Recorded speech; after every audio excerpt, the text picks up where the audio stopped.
A freshwater spring. It should be safe for drinking.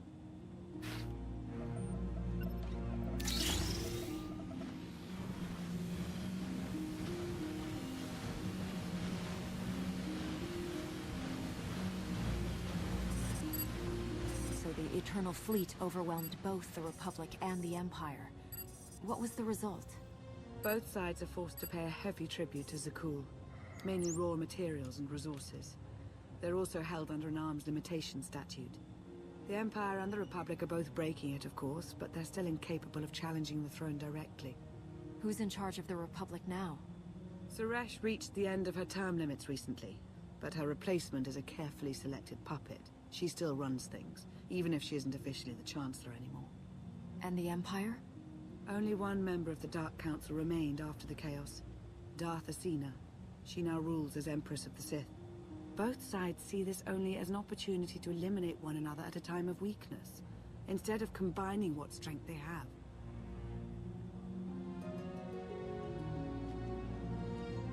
Arkan does nothing to prevent violence between them, so long as their tribute is paid and no one challenges Zakul's superiority.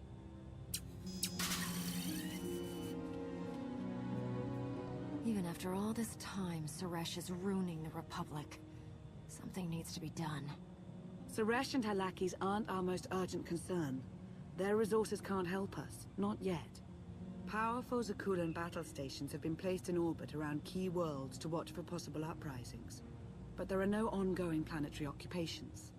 The ships of the Eternal Fleet simply patrol at random, while the tribute paid to Zakul gradually chokes all economic potential. What about my team? My ship? I have allies looking for them as we speak. With all of the chaos of the last few years, though, it will take time to find them all. For now, we make do with ourselves, Koth, and HK.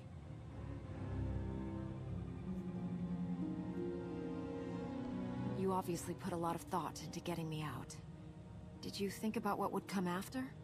Of course, though I admittedly didn't plan on being stranded in this swamp. For now, let's take things one step at a time. So why me? You clearly went to a lot of trouble to get me out of Carbonite. Before you were captured, you accomplished things no one else dared to attempt. You changed the galaxy more than once, and if things have ever needed to change, now is the time.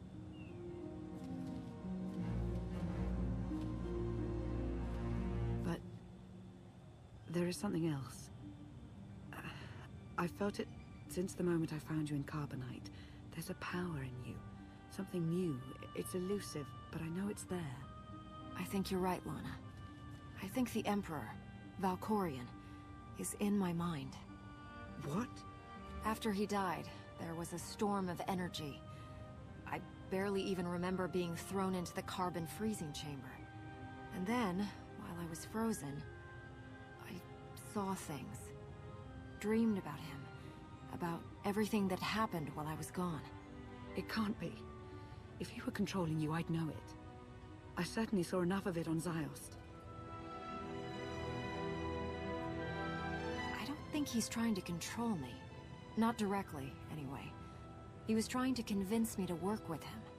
Whatever he's doing, we can be sure that he's always trying to deceive us somehow. I believe in you. And I appreciate your honesty. I'll remain watchful for any influence he might have over you. For the time being, though, we have no choice but to proceed. What about the others? They wouldn't understand.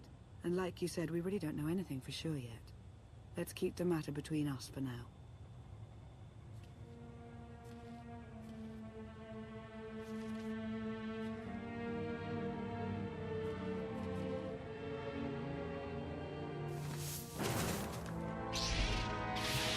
Salutation.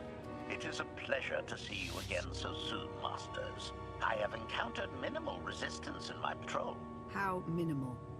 Reassurance. Only one Sky Trooper and 3 local predators with poor survival instincts. Our position appears to be secure at this time, but I would still advise caution on your return trip, Masters. Keep up the good work, HK. Appreciation. It will be my pleasure to do so, Master.